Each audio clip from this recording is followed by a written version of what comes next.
At XY, we've been in stealth mode for the last 3 years. In that time, we've quietly built and perfected our product. We've raised $5 million, we've built an awesome team, and more recently, we've seen some gratifying traction in the market. Though before we delve too far into our solution, I'd like to talk a bit about why. Why do we exist? Why XY? XY Sense is not the first company I've co-founded. Back in 2007, with 2 others, I formed CereView. We built a solution that helped organizations better manage their workplace, relocation management, wayfinding, and some other workplace tools. Over the years, CereView grew to bring on many customers and organizations across Australia with telcos, much of the federal government, state government, and there's a similar story internationally with Europe and the States.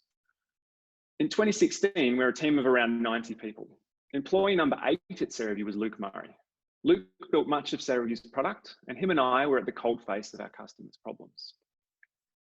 A burning problem that kept rearing itself was understanding utilization, and for good reason.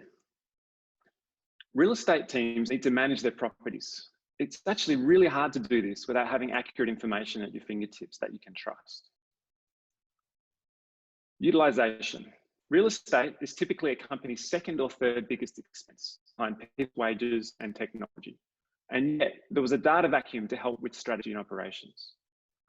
Global studies pre-COVID have shown that offices are typically only over 60% full on average. That means that nearly half of the building is empty at any time. Since COVID, that's an even bigger problem, as we have seen return to office, and COVID has meant that offices are actually quite empty. Once COVID has been extinguished, and we hope that it will be soon, we predict an even lower utilization rate. To put that in perspective, here are 2 examples of how much empty space can cost every year. On the right, we see a typical organisation in Australia. At standard rates per desk, we're talking about $100 million spent on empty office space every year. With offices mothballed right now, we're talking potentially a multiple on that. But 100% utilisation is not the answer. An office is designed to enable people to do their jobs. It's an extension of an organisation's brand and culture. On the left, we can see a near empty office. You can sit where you want, collaborate easily, walk into any meeting room, there is little friction. On the right, an overcrowded office has a low cost per employee, but in isolation, the missing point. It's much harder for people to do their jobs with a lot of friction in the workplace. Our goal is to help organisations find the sweet spot between optimising utilisation and creating the best experience for its people. With all of this defining a huge problem, Luke and I decided to step away from CereView and form XY Sense. First up, we looked at what solutions were out there. Each of them really had shortcomings, from some being big brother pushback with under-desk sensors, to trusting in the data issues, to forcing people to change how they behave, and a big one, cost. All of these were reasons why technology hasn't been widely adopted. So we set about and defined these design principles to guide our solution. They became our holy grail of utilization. First up, passive data. We didn't want people to have to change what they did in the workplace. We wanted to understand what people were doing, regardless of what we were doing.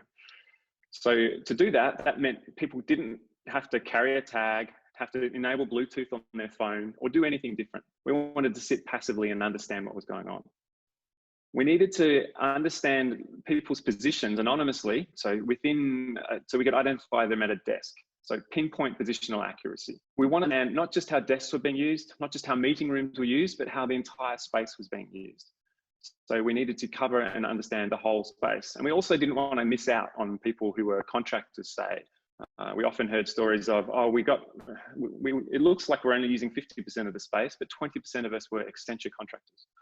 So that's a common example of where we would like to understand everyone who's working in the office. Privacy. Privacy is always a huge component for us, and we spend a lot of years engineering our privacy to make sure that we are secure and private. And everything we capture is anonymous. The last guiding principle was cost effectiveness. We didn't want to just do small pilots. We believe this is a big enough problem that we needed to help people ongoing with their requirements. So be affordable enough to roll out to a portfolio. At the start of our journey, we stepped back and looked at all the possible technologies we could use, from tech that could actually measure chest displacement to thermal cameras. We looked at literally everything. And at the time, deep learning and artificial intelligence, machine learning, was really coming to the fore as a breakthrough technology. Today, we don't even notice, but it's everywhere. AI and computer vision was the right technology for us, but that didn't make it easy. We had one expert try and talk us out of what we were doing and told us that we'd actually melt the chip. That just made us more determined. We ended up with a sensor that can understand people movement in space, regardless of what they're carrying or doing. Privacy was always number one for us. All sightings are anonymous. We use computer vision, but all processing is done on a tiny supercomputer in every sensor. No images are stored or saved or sent anywhere. All that leaves the sensor is anonymous XY coordinates. And that's why we call ourselves XY Sense. Our sensors have pinpoint accuracy, with sightings mostly within 30 centimeters and within 1 meter in general. This enables us to understand which desks or seats in a meeting room or in the office floor are being used. For a typical 20-story building, we'll actually capture around 10 billion data points every year.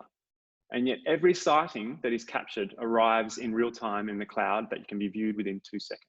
One person actually said to us, wow, you guys actually are real time, and this is amazing information. And you'll see shortly with a demo from Luke what we mean by that. Our sensor has the largest range in the market.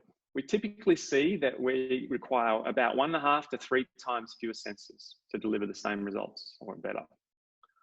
Lastly, with that high fidelity data captured, we make that available to third parties via an API, but a big part of our offering is our cloud analytics platform. We have a BI tool built in, which we continually add new dashboards and resources to. We have a data science team, and we'll be demonstrating this shortly. So, how do our sensors work? They're deployed across different spaces. You can see we've got sensors here in meeting rooms, across desks, and they're all cabled together back to a hub. The sensors require line of sight. So if you can't see the sensor, it can't see you, but we can see through clear windows. They're cabled together in a chain and connected to a 4G hub, avoiding the customer's network unless requested otherwise. The cable's actually a Cat5 or higher, and they provide power and data. We daisy chain them together, and we can chain up to 12 in one branch and 48 to a hub, which means on average a floor has 30 sensors, so you require roughly 1 hub. I did that because cabling every single sensor back to a comms room was very expensive, and it's far easier to daisy chain sensors together with a small, shorter cable. All this information gets sent through to the cloud, where we have an API feed for third-party consumers. We have our own analytics platform, and so we have that real-time feed. We occasionally get asked about our battery-powered sensors. Do we have them? Our answer is that for a permanent installation, batteries can have a big negative impact on the environment. For example, if you were to deploy sensors across a multi-building organization, you would need approximately 0.5 to 1 ton of batteries. These batteries are typically not rechargeable, as rechargeable batteries don't have enough energy stored to power sensors like these. You then need to replace the batteries in 1 to 2 years' time.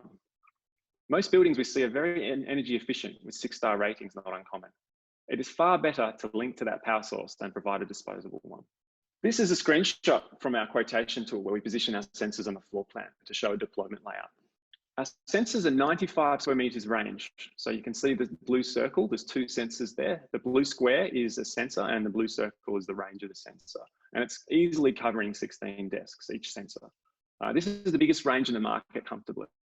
Actually overlap the sensors, but it doesn't double count. So if I'm standing in the middle there between the 2 sensors, it won't double count me. We deduplicate that in the cloud. So what does the output look like in the cloud? What we can see here is a time-lapse view from an office when it was actually busy back in the day. Every 2 seconds, every sensor sends their sightings to the cloud, and we collate it and show a real-time view. You can see we're covering usage of different space here, and you can also see the accuracy of positioning. This view really builds trust in the data. We've had meetings with lines of business where people move around and witness the heat map change live. Then there's no dispute about the analytics and the data that this is built on top of.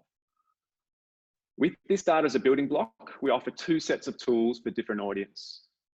One audience is end users of the office space. So people who use the office daily, we aim to make their lives easier. We have built tools designed for the workplace to show free seats. This view updates automatically when someone sits down within 2 seconds. And we have a range of other views that we offer to the end user, all designed to make their lives easier and reduce the friction in the workplace.